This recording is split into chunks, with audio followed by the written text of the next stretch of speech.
cleanliness of the air. Dear viewers, Assalamu alaikum and welcome back to your favourite show, Roundup. We're excited for you to see what's in store today, but as always, let's start off with the headlines. Russian forces have launched a military attack on Ukraine, with reports of explosions near major cities across the country. Earlier this week, President Vladimir Putin stated on Russian TV that he would be prepared to launch an intervention if he felt Ukraine or its Western allies were preparing an attack on Russia's proxies in the country, and that Moscow's response would be immediate.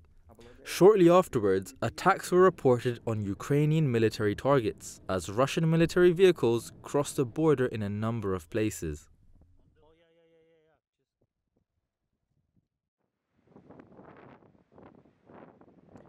Windy weather caused power outages, flight cancellations, hundreds of school closures, and several major bridge closures in the UK last week. This was the second storm to hit the UK within a week after Storm Dudley left thousands of homes without power across the north of England, Scotland, and Northern Ireland. Wind gusts of 122 miles per hour were recorded on the Isle of Wight, setting an interim record in England. After losing in the quarter-finals of the Dubai Duty-Free Tennis Championships, Novak Djokovic is now set to lose his world #1 ranking to Daniil Medvedev. Medvedev will become the first new world #1 other than Novak Djokovic, Roger Federer, Rafael Nadal, or Andy Murray since February 1st, 2004. Donald Trump's social media platform, Truth Social, has been launched on the Apple App Store. Created by the year-old Trump Media and Technology Group, TMTG, Truth Social had previously been made available to about 500 beta testers. Project lead and former Congressman Devin Nunes has said the app can be expected to be fully operational by the end of March.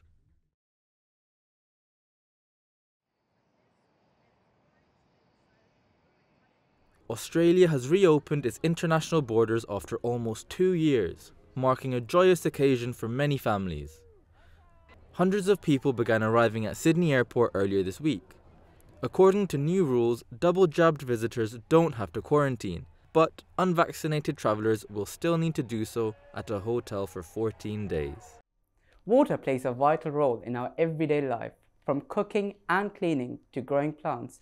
We are always in the need of it. However, whilst water is so important, approximately 40% of the world still doesn't have access to enough water. Let's take a look at this report to learn a bit more.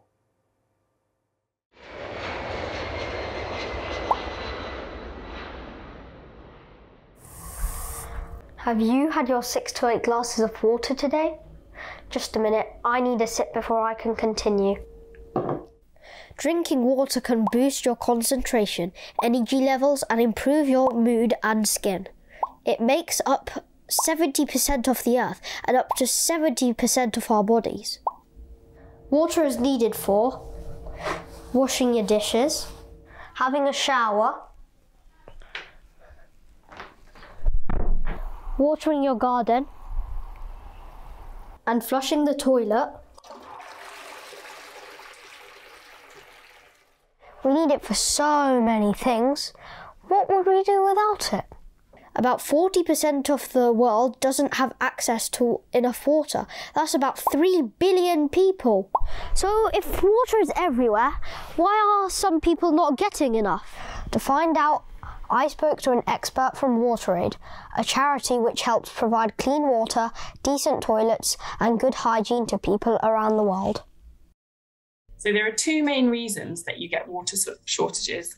One is because there isn't enough water, and we call that physical water scarcity. So that might be because you have a dry climate where it doesn't rain very much. The other reason is about economics and money. So there might be enough water, but we just haven't spent enough money on the pipes and systems to get water to the people who need it most.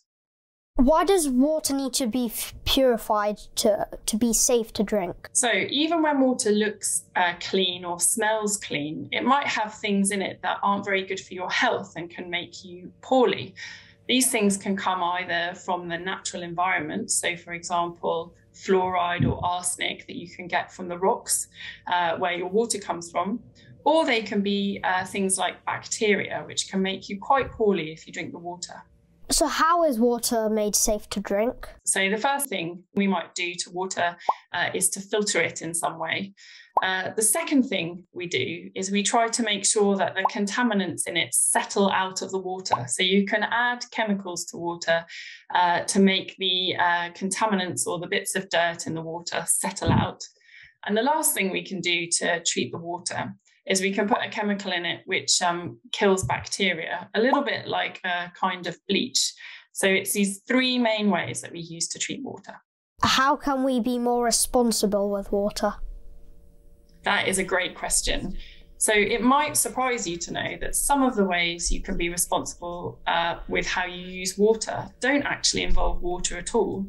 So we use a lot of water when we grow food or we grow cotton to make clothes. So doing things like reducing the amount of food that you waste can actually have a really big impact on water.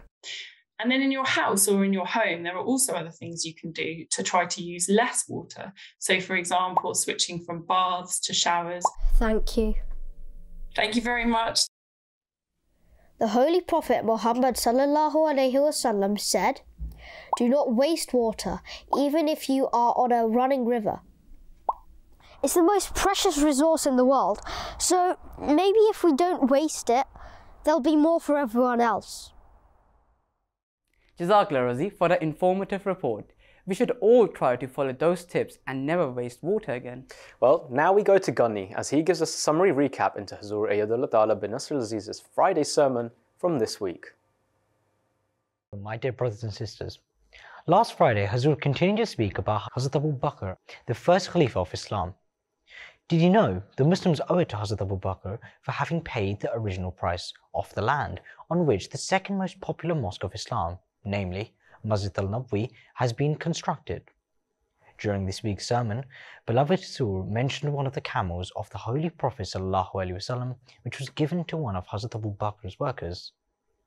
Hazur Aydul Talib bin Aziz said that when the Holy Prophet ﷺ intended to depart for the farewell pilgrimage, Hazrat Abu Bakr offered his camel for the journey, which was used to transport the belongings of both the Holy Prophet ﷺ and Hazrat Abu Bakr. Hazur said that along the way they stopped to rest and waited for the camel bearing their belongings to arrive, which had been entrusted to one of Hazrat Abu Bakr's workers. After some time, the worker arrived without the camel, saying that he had lost it. Hazrat Abu Bakr stood up to scold him. However, the Holy Prophet ﷺ was smiling and said to Hazrat Abu Bakr to be kind. It was Hazrat Safwan's duty to travel behind the caravan to ensure nothing was lost. As such, he came to find the camel bearing the Holy Prophet ﷺ's belongings and returned it to him and Hazrat Abu Bakr. Hazur Aydul Talib bin Aziz said that when the Holy Prophet ﷺ passed away, upon hearing the news, Hazrat Umar could not accept it and said that surely the Holy Prophet ﷺ could not have passed away. In the meantime, Hazrat Abu Bakr arrived, kissed the blessed countenance of the Holy Prophet ﷺ and said that God would never allow him to die twice. Then Hazrat Abu Bakr told Hazrat Umar that the Holy Prophet ﷺ had indeed passed away, but God is living and will never pass away. He then quoted the following verses of the Holy Quran.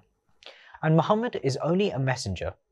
Verily, all messengers have passed away before him. If then he dies or is slain, will you turn back on your heels?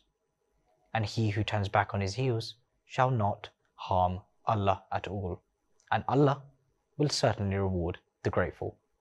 Chapter 3, verse 145. Dear brothers and sisters, from this verse we can learn that Allah the Almighty explains clearly in the Holy Quran that all prophets, before and including the Holy Prophet ﷺ, have indeed passed away. During this week's sermon, Hazur Aydul Talib bin Aziz also said that he wished to direct attention towards prayers, in the light of current world conditions. मौजूदा जो दुनिया के हालात हैं इस बारे में भी दुआ के लिए कहना चाहता हूँ।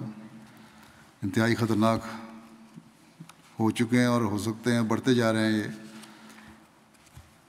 सिर्फ एक मुल्क नहीं बल्कि बहुत से ममालिक इसमें शामिल हो जाएंगे अगर ये इसी तरह बढ़ता रहा, और फिर इसका असर नस्लों तक रहेगा इसकी खौफनाक अंजाम का। खुदा करे कि लोग खुदा ताला को पहचानने वाले हों और अपनी दुनियावी ख्वाहिशात की तस्कीन के लिए इंसानों की जानों से न खेलें। बहरहाल हम तो दुआ कर सकते हैं और करते हैं, समझा सकते हैं और समझाते हैं, और एक अरसे से हम ये काम कर रहे हैं। लेकिन बहरहाल इन दिनों में ख़ास तौर पर अहमदियों को बहुत दुआ करनी चाहिए। अल्लाह ताला जंग की जो हालात हैं, खौफनाक हालात और तबाहकारियाँ जो हैं, जो उनका तसव्वुर भी इंसान नहीं कर सकता, ऐसी तबाहकारियाँ हो सकती हैं। अल्लाह ताला उनसे इंसानियत को बचा के रखे। Dear brothers and sisters, this was just a very brief summary of last week's Friday sermon. We hope you are able to hear the full Friday sermon, which can be found on mta.tv. Until next time, Assalamu alaikum. Jazakallah for that summary, Ghanim. Remember to tune into MTA and catch the repeat telecast if you missed the live sermon. I'm sure, like me, you've also been enjoying our special feature on the Dubai Expo 2020. In this next part, we'll be discussing the theme of mobility. So let's take a look.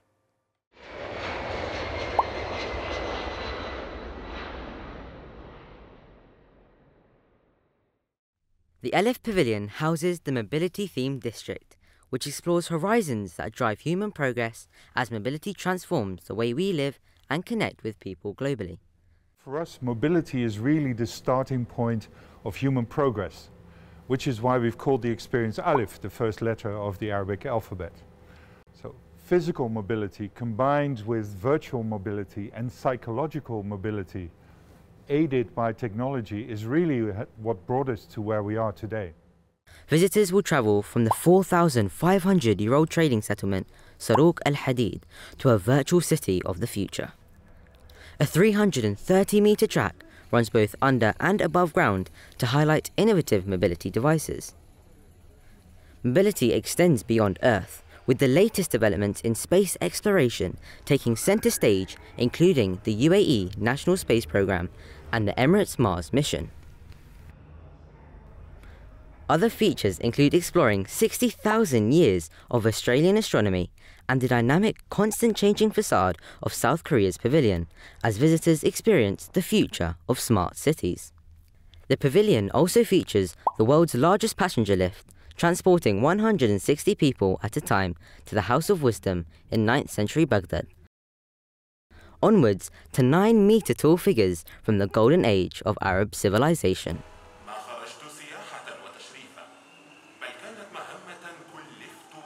The journey of the Mobility Pavilion has been designed to be very inspiring for the visitors to explore. And in that journey, you get to explore the past, present, future of the movements of goods, people, information, knowledge, and cultures.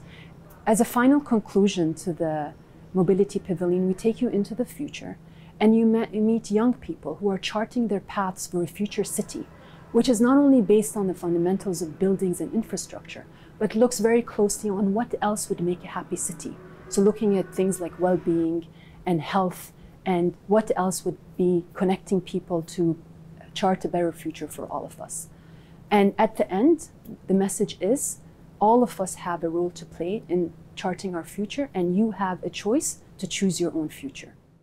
We hope you enjoyed this look at the Mobility Pavilion at the Dubai Expo. Make sure you join us next week as we cover the final district, the Opportunity District. But until then, Assalamu alaikum. Up next, we'll be flying to Australia, where Yasser has his second segment in the reptile series. This time, he tells us about snakes.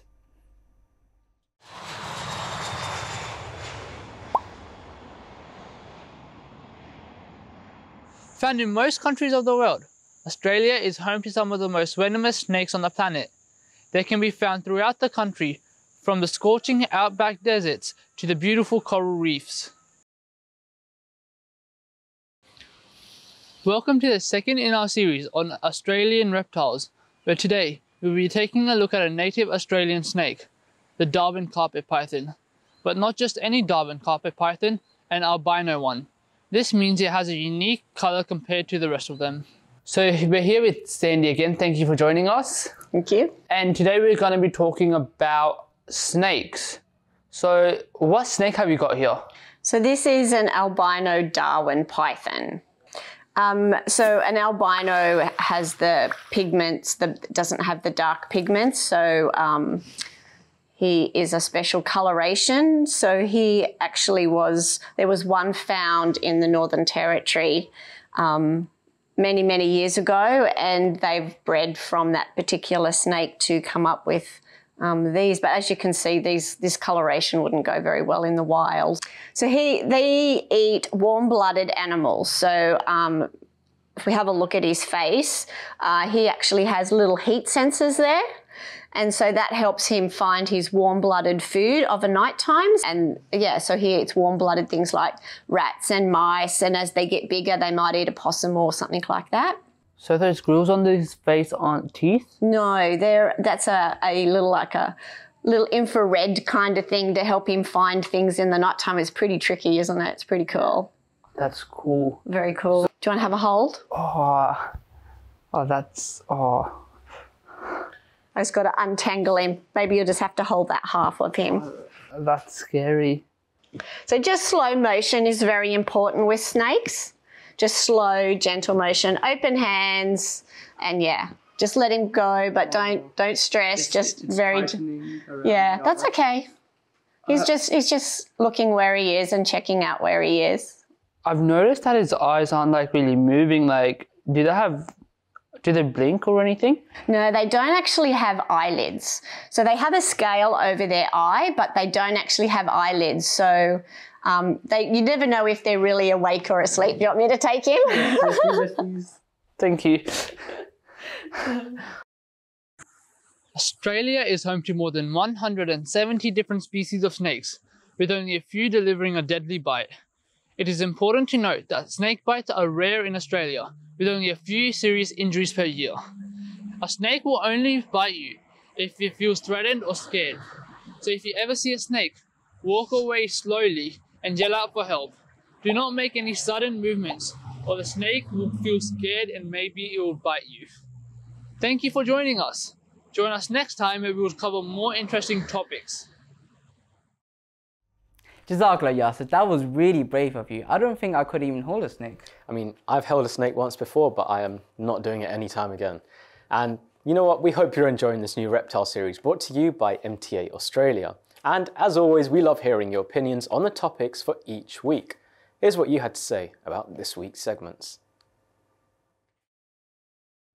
Reduce your shower time, and when you can, try to avoid baths. Most baths use 30 or more gallons of water, but a shower can use about 25. In my opinion, water wastage is a very big issue in this day and age, and everyone should be doing their part for the betterment of our planet.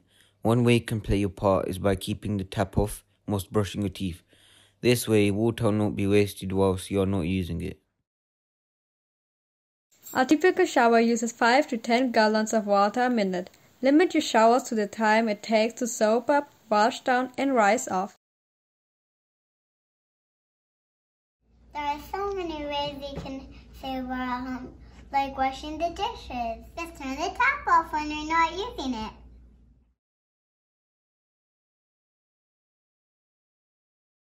I just wanted to say that don't waste water. Water is precious for our life. And these flowers need water as well. And save water, save life, and save the world. Allah Hafiz. Now it's time to go around the world for a report on this year's Talim and Tarbiyyat class in Dhaka. Let's go to Tariq and have a look at what some of the attendees had to say about this Tarbiyyat class hosted after 2 years.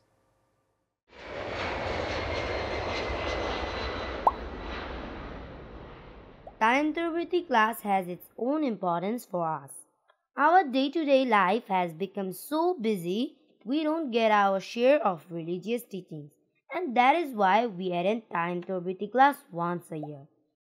After 2 years of break, we are attending the classes with great hopes and passion. Even though it's the local Talim Tarbiyyat Class of Dhaka, the central Jamaat of Bangladesh, we got many guests from places close to Dhaka. Many Namubayans attended and got really excited over it. টিজি class আসলে আমার একটা প্রথম experience. এখানে আমি আসলে আগে কখনো এরকম কোনো সভায় আমি অ্যাটেন্ড করিনি। দীর্ঘ 7 দিন ব্যাপী আমি এখানে মসজিদে আছি। তো এখানে এসে আমি একটা জিনিস খেয়াল করলাম যে এখানে ছোট ছোট আহমদি বাচ্চাদেরকে যেভাবে ছোটকাল থেকেই তরবিয়ত করা হচ্ছে যেন তারা বড় হয়ে সাকসেসফুল হতে পারে, সেটা অন্য কোথাও অ্যাভেলেবেল না। সেটা আমি আগের জীবনে তার কল্পনা করিনি এবং আমি কখনো এটা আমার কোনো মসজিদে দেখিনি যে ছোট ছোট বাচ্চাদেরকে কি ছোটকাল থেকে তরবিয়ত করা। On 4th February, Talim Tarbiyyat Class was started after Jummah prayers and ended on 11th February. We learned and played and overall had a great time. There were a lot of competition and classes that we enjoyed, but the special attraction was the competition for becoming Imamus Salat. এই ইমামুস সালাত প্রশিক্ষণে আমরা অনেকেই উত্তীর্ণ হয়েছি আলহামদুলিল্লাহ। এই প্রশিক্ষণের মাধ্যমে আমরা এখন ঈদের নামাজ, জুমার নামাজ, তারাবির নামাজ এবং জানাজার নামাজ পড়াতেও সক্ষম হব ইনশাআল্লাহ। We learn a lot of things in our classes in school, but they don't teach us the real goal of our life, which is to pray to Allah. That is why this is our vantage to learn as much as we can. Now it's time for us to depart. Until our next meeting, Assalamu alaikum wa rahmatullah. That's all for today. Keep sending us your feedback on our social media or via email roundup@mta.tv. We'll be waiting to hear your story ideas and getting your video comments for our next episode. So tune in next week for much more from our studios around the world. Until next time, Assalamu alaikum. I shall call, oh I shall call, I shall call, oh I shall call, I shall call. Thy message to reach all the corners of the earth. Oh I shall call, oh I shall call, I shall call, oh I shall call, I shall call. Thy message to reach all the corners of the earth.